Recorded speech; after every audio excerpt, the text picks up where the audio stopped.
Le 17 janvier 395, Théodose Ier laisse ses 2 fils pour gouverner l'Empire. En Occident, le Magister Militum Flavius Stilicon, avec les armées combinées de l'Occident et de l'Orient, est à Mediolanum et a été déclaré régent du jeune Honorius. Le frère aîné, Arcadius, règne depuis Constantinople et est sous l'influence de son préfet du prétoire Rufinus. Cette année est le début de la scission permanente entre les 2 parties de l'Empire. Et avec une tribu barbare indépendante, installée à l'intérieur des frontières impériales, c'est le début des invasions barbares.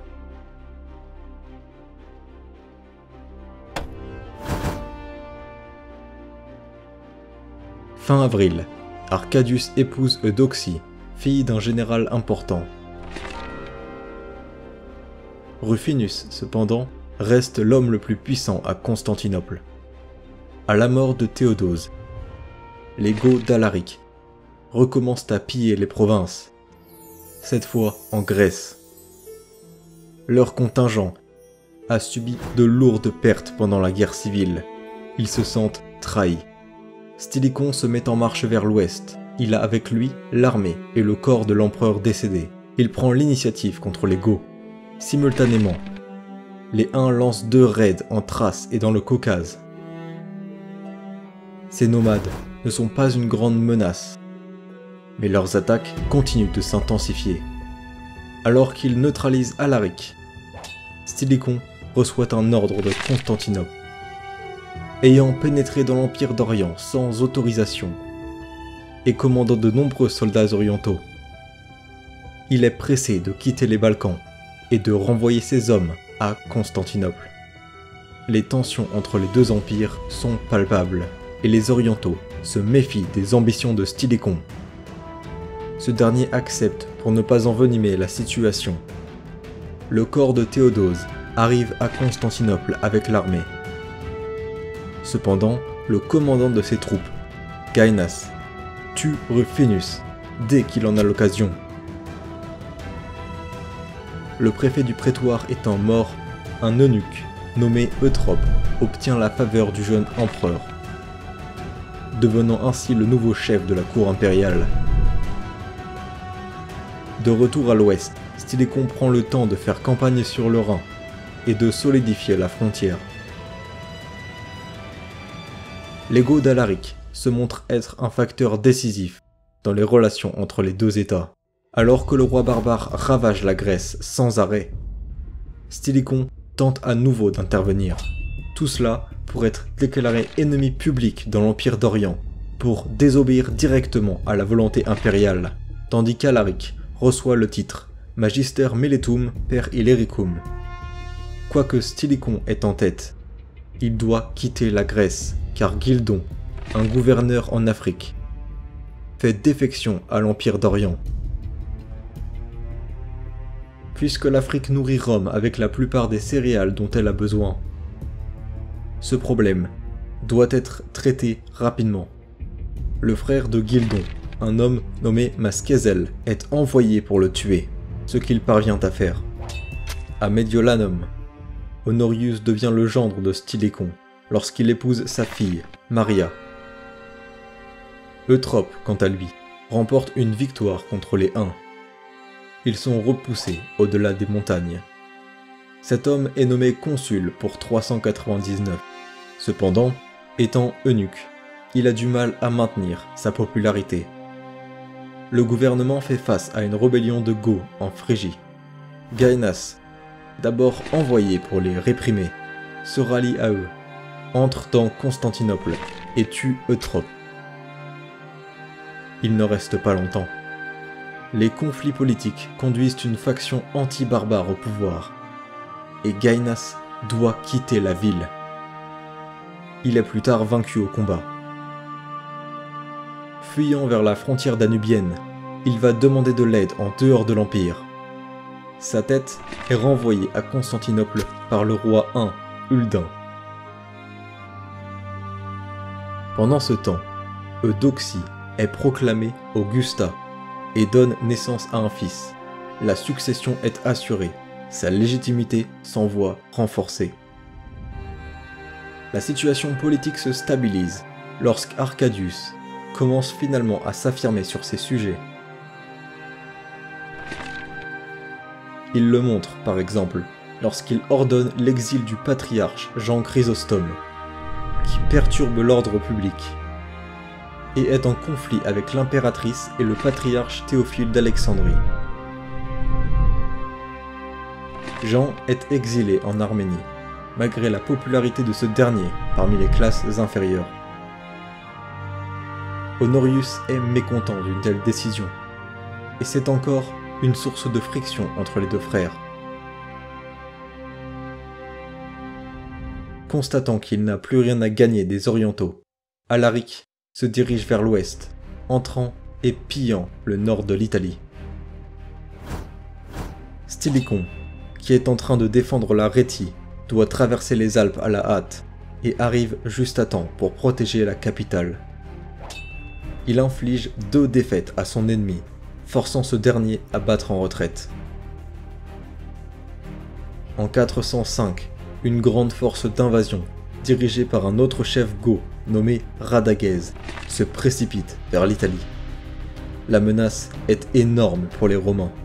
Stilicon doit prendre des mesures drastiques. Il rappelle ses soldats des frontières du Rhin, enrôle de nombreux barbares et recrute des esclaves pour former une armée capable de défier cette horde. Les envahisseurs, pillant en se dirigeant vers Rome, sont interceptés en Étrurie et complètement écrasés. Les provinces des Balkans, en particulier la région de l'Illyrie, sont précieuses pour l'Empire. Elles sont une excellente zone de recrutement pour les armées. Pour cette raison, c'est un sujet de controverse. Stilicon veut faire pression sur les Orientaux, dans l'espoir de s'emparer de quelques territoires en Illyrie. Il commence à collaborer avec Alaric, qui occupe la région frontalière. Les Occidentaux n'ont en réalité que peu de temps pour reprendre leur souffle.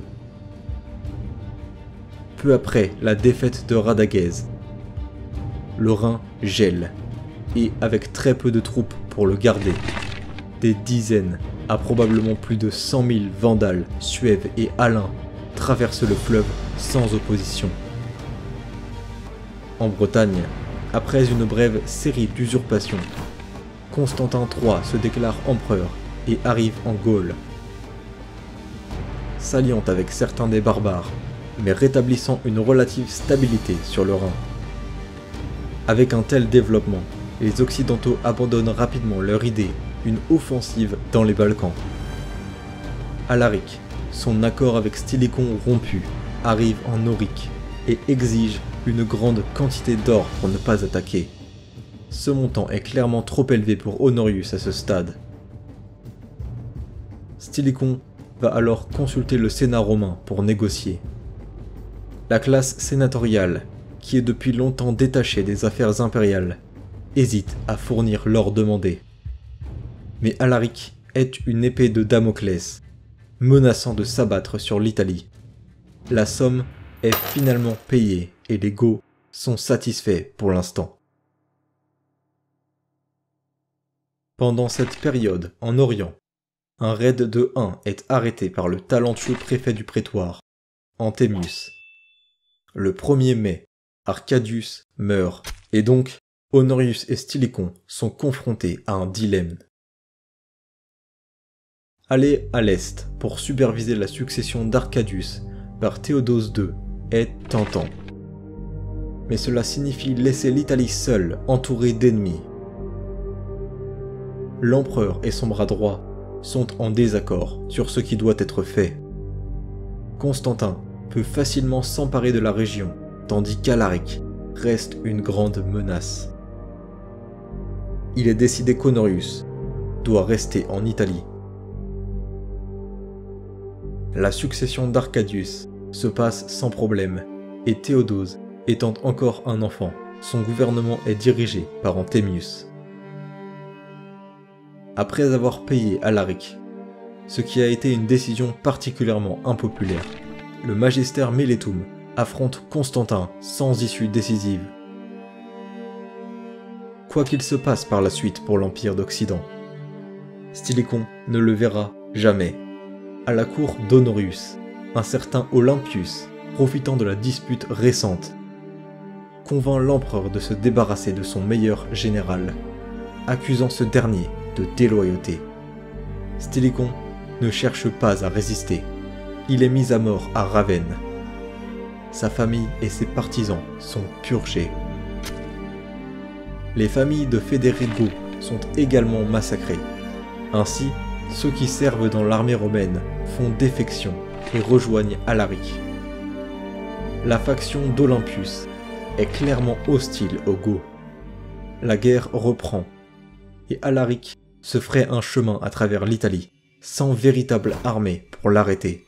Arrivé devant les murs de Rome, il demande un paiement pour épargner la ville. Les sénateurs acceptent à nouveau, et Alaric tient parole.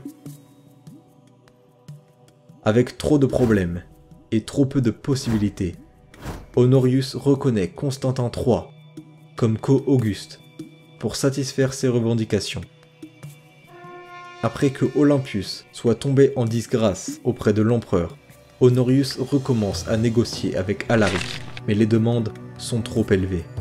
Suite à cela, Alaric reprend les hostilités, élevant un certain Attale comme son empereur fantoche, et arrivant devant les murs de Ravenne. L'empereur d'Occident est à nouveau dans une situation délicate, mais sa détermination se voit renforcée lorsqu'il reçoit des renforts orientaux et apprend que l'usurpateur Attale ne gagne pas en puissance. Les négociations s'effondrent constamment. Alaric perd patience. Pour la 3e fois, il marche vers Rome. Le 24 août 410, les guerriers goths s'engouffrent à l'intérieur de la métropole. Une chose inimaginable depuis le premier sac de la cité, 8 siècles auparavant. La ville conquérante est saccagée par les barbares. Rome n'est plus éternelle. Le monde romain tout entier est sous le choc. Honorius est impuissant, se cachant derrière les murs de Ravenne.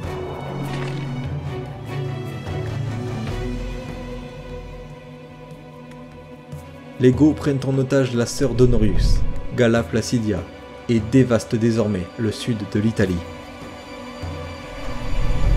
Alaric tente d'atteindre l'Afrique, mais sa flotte est détruite dans une tempête. Quelque temps après, Alaric meurt. C'est alors son frère Atolphe qui prend sa place. Les Goths se dirigent vers le nord, puis traversent les Alpes pour atteindre la Gaule. Au-delà des Alpes, les choses sont chaotiques. Le retrait des troupes romaines de Bretagne, ainsi que les raids dévastateurs et ininterrompus dont souffre l'île, conduisent à son abandon effectif. En Gaule, les usurpateurs se battent entre eux.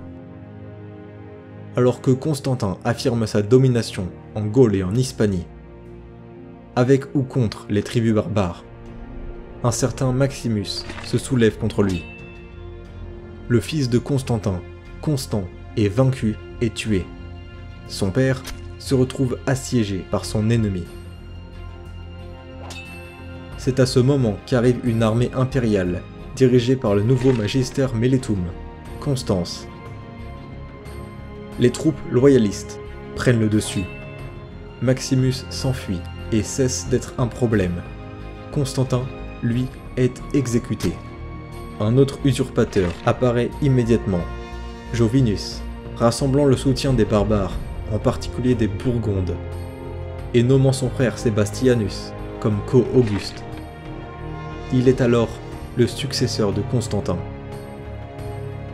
Héraclien, qui défendait le diocèse d'Afrique contre les ambitions d'Alaric et d'Attale, tente sa propre usurpation. Sa rébellion est brutalement écrasée. Constance conclut un accord avec les Goths et leur ordonne d'attaquer Jovinus. Rapidement, ce dernier est vaincu. En 413, il ne reste plus un seul usurpateur pour défier l'autorité impériale, mais de multiples tribus barbares sont toujours bien présentes. Au cours de cette année, Anthemius achève le grand projet qu'il a commencé des années auparavant. Un nouvel ensemble de fortifications, les murs théodosiens de Constantinople. Une structure légendaire, avec plusieurs couches de défense, le mur principal atteignant 12 mètres de hauteur. C'est la dernière chose que le préfet accomplit pour l'Empire. L'année suivante, il est remplacé comme régent par Pulchérie, la sœur de Théodose, une femme affirmée et religieuse. Les persécutions contre les groupes religieux non chrétiens nicéens mènent à un épisode de violence intense à Alexandrie. Le successeur de Théophile, en tant que patriarche de la ville, s'appelle Cyril, et celui-ci entre en conflit avec le préfet Oreste, qui souhaite restaurer l'ordre public. À cette époque, il y avait une femme philosophe païenne et populaire, nommée Hypatie. Elle conseillait souvent Oreste, mais est bientôt accusée d'agir contre le christianisme. Certains affirment également qu'elle attise la querelle des deux hommes en influençant Oreste. Hypatie est tuée brutalement par une foule de zélotes chrétiens. Une telle effusion de sang n'a rien de rare pour Alexandrie. Mais la mort d'Hypatie en tant que savante si populaire choque beaucoup d'habitants. Théodose décide d'enquêter afin d'éviter qu'un tel événement ne se reproduise. Plus tard, la mort d'Attole signifie un nouveau roi pour les Goths. Constance fait un usage intelligent des ressources dont il dispose. Faisant pression contre les Goths pour les soumettre à la volonté impériale, il les fait s'installer en Aquitaine comme fédérés. Ceux-ci se voient fournir du ravitaillement. En échange, ils se joignent aux troupes romaines pour attaquer les autres tribus d'Hispanie. Cette campagne est un succès retentissant. Dans le cadre de l'accord, Galla Placidia est libérée. Elle épouse plus tard Constance. En 418, une énième succession intronise Théodoric Ier comme roi des Visigoths. Maximus, qui était insignifiant depuis qu'il s'est replié en Espagne, réapparaît soudainement. Il est finalement vaincu. Constance est fait co-auguste par Honorius. Cependant, désormais adulte, Théodose II ne reconnaît pas cette revendication impériale. Mais alors que Constance réfléchit à une campagne militaire pour forcer la main de l'empereur d'Orient, il meurt de maladie. À peu près au même moment, la régence de Pulchérie prend fin et Théodose épouse une femme nommée Eudocie.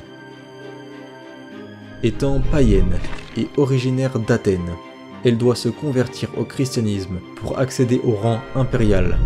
La transition du pouvoir sassanide déclenche une guerre, alors que le nouveau Shah persécute les chrétiens sur son territoire. Les Sassanides et les Romains s'affrontent en Arménie et en Mésopotamie. Une bataille est gagnée non loin de Nizib et la paix est rétablie en seulement un an.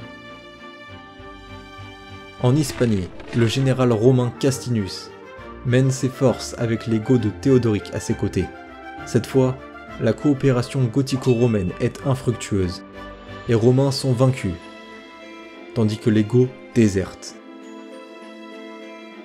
Désormais veuve, Galla Placidia part vers l'Orient, car, depuis la mort de Constance, les relations entre frères et sœurs sont tendues. Puisque Honorius n'a toujours pas d'héritier, le fils qu'elle a eu avec Constance, Valentinien, est le candidat le plus légitime de la dynastie théodosienne.